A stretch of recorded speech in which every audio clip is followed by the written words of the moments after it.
Long ago, beneath the crimson moonlight, the world was devoured by darkness. And soon, light and shadow began to intersect. They raced through the darkness, their senses sharpened. Even if that moon is far away, they'll howl, "We're right here," and go in blind.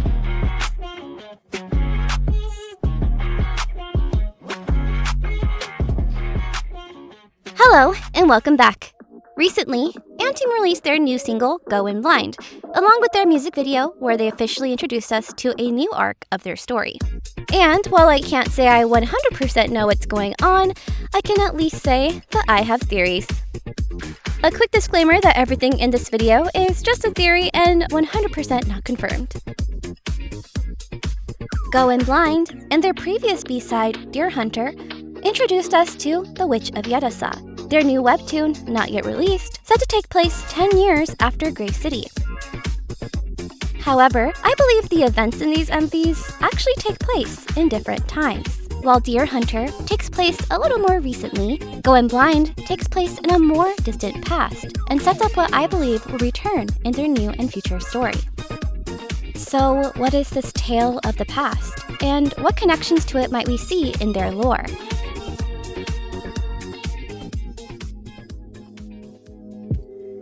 The music video starts like the beginning of a fairy tale and brings us back into a long forgotten past, where this crimson moon had once painted the night sky. In this darkened world, we see 9 wolves surrounded by light gray hooded figures. As a pack stands in defense against these mysterious creatures, one member, Joe, seems to create a teleportation circle in hopes of freeing them from this danger. We then see the role these boys have, as when they dance upon a raised platform, or maybe an altar, other wolves move along with them, following their rhythm. It's possible that these 9 wolves, dressed in black regal clothing, are ancestors to our current pack and previous members of Wolfsbane, castle knights of the Kingdom of Vargr, that once protected the land that was once ruled by Selene, our vampire princess that you might be a little familiar with. This order is made of wolves, both lycanthrope and Luguru alike, sworn to protect the kingdom and humanity in dark times. So, with this, it's possible that this darkened time, where the sky bled red, takes place around the time of Selene's reign as princess, nearly 1,000 years ago, which completely changes how one might perceive the events in this music video.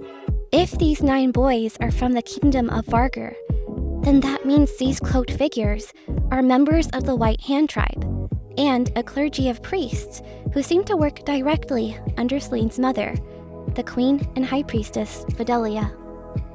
So then, what conflict had to arise for this once peaceful kingdom to go against each other? Now, I'd like to take this moment to encourage you to grab a blanket, make some tea, and get cozy, as we're about to go deep into the lore. Marge, let me ask you a favor. Go back to the palace. Now. I'd like to share my power with the knights and send them to a far future. So Marge, when the distant future comes, find them. Please find them and look after them. Please. Until I am reincarnated.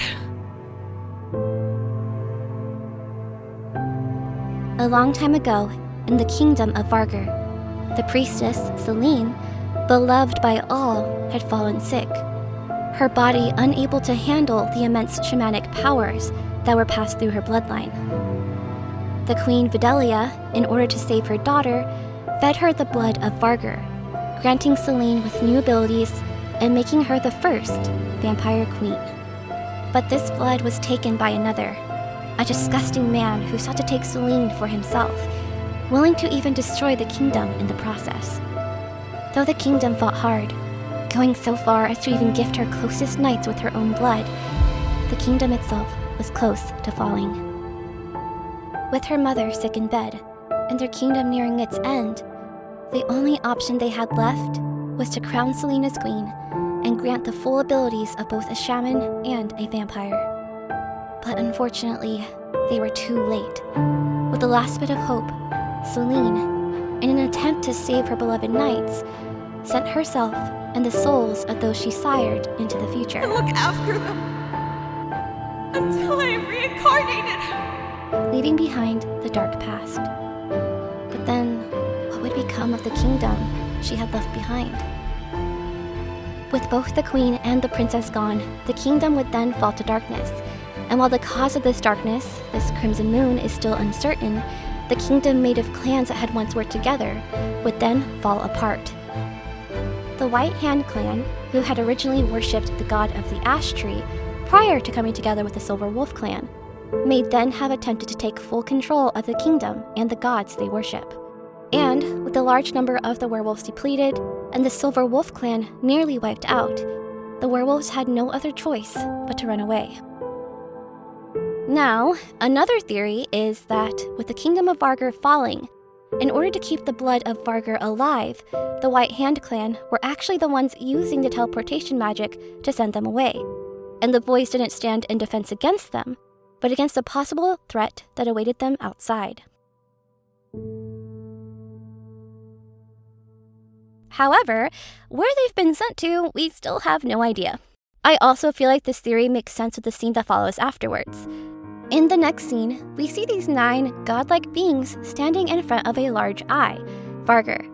The scene is to show the importance of the connection of these wolves to the wolf guide, as at least 5 of them are his sons, evidenced by their silvery white hair. Sometime after these queenless knights are sent away, we see them once again in a familiar desert, wearing blindfolds, as they can be seen running towards a large portal. And after arriving in this world between worlds, sever their direct connection between them and Vargr in an attempt to possibly hide away from those who seek to hunt them down. So now you might be asking, but what are they doing in the desert in the first place? Why are they wearing blindfolds? And if these guys are from 1,000 years ago and these guys are gods, then who the heck are these guys? And while at the moment we have no answers to that, the ending narration and the title of their new webtoon might give us some hints. While we don't yet know the identity of this Witch of Yerasah, or even if she's on our side, witches are known to have answers. Prophetic dreams, spells, protection, they can be a guide when all seems lost. So, it's possible that they had gone in search of such a witch, someone who could aid them when all seemed dark. And it's also possible that they seek this wisdom yet again in the more present time of our werewolves. After all, it's not the only time we've seen this crimson moon, or this barren desert. This desert has been present since the end of Anteam's first webtoon, Dark Moon the Grey City. It made its appearance again in Hypen's Fatal Trouble, and in their later performance for Mama. And then we see a scene in Anteam's Deer Hunter, where they wear clothes similar to what we've seen in their webtoon. And while we were unsure of why they seem to be traveling in such a dry setting, we soon see another connection with the Crimson Moon. Though we've seen an eclipse before, multiple times in Anteam and in Hypen's content, their comebacks for Going Blind and Desire Unleashed introduce what seems to be a different blood moon altogether. Their MVs and concept films hint at this moon bleeding from something a little more supernatural, and hints at the effects of this moon being much more dire and long-lasting. So if this crimson moon were to return, then it's possible they may return to this desert in search of this witch, and to prevent another calamity. And this, of course, is where Deer Hunter also comes in. With imagery reminiscent of Snow White, the witch keeps an eye on these 9 wolves as they fulfill whatever request the witch seems to desire. And that's all so far for that theory. A few other theories I'd like to mention are, in their MV, as mentioned, at least 5 of the gods we see are the direct sons of Vargr. This is something we learn about in Hypen's memorabilia album titled Kingdom of Vargr, Priest's Oath. One of those suns is mentioned to have the gift of prophecy, and was said to have bloomed into a blue flower in his death. And if you remember some of my previous theories, I talked about Hadawa and how I felt like he had a deep connection to time. He always seemed to be aware of the events that were unfolding both in his world and others. And in the webtoon and novel for Dark Moon, Hadawa's eyes are shaped like flowers. While we're still uncertain of the identity of this Witch of Yerasah, there are still some possibilities of who she might be. Initially, I believed her to be Selene, as Selene's own bloodline was involved in some form of witchcraft. However, the priest's oath also mentions someone named Taima. Apparently, Taima was said to be the direct descendant of the god of the ash tree, and it was through them that children of magic were born. While it's likely that Taima has long passed, if they are indeed a witch, then it's also possible that they continue to live, and would be the witch that the boys would eventually visit. But signs are still leading to the witch being Selene, as she is technically one of Taima's descendants, but I guess we'll see. As for the blindfolds, there are honestly so many possibilities as to why the boys are wearing them. While I have talked about the implications of go in blind and the blindfolds in my previous reaction to the studio, for lore, it could be that in order to properly sense danger, they had to cover their eyes so that they wouldn't see whatever shadows the blood moon may cause. Or the blindfolds could be a request that the witch made of them in order to grant them their desire. Or they could just be protecting their eyes from the harsh sand of the desert. I'm sure we'll find our answers once the next webtoon releases. And lastly, in making this video, I was able to find a new theory regarding the blood moon and its possible effect in some of our Dark Moon characters.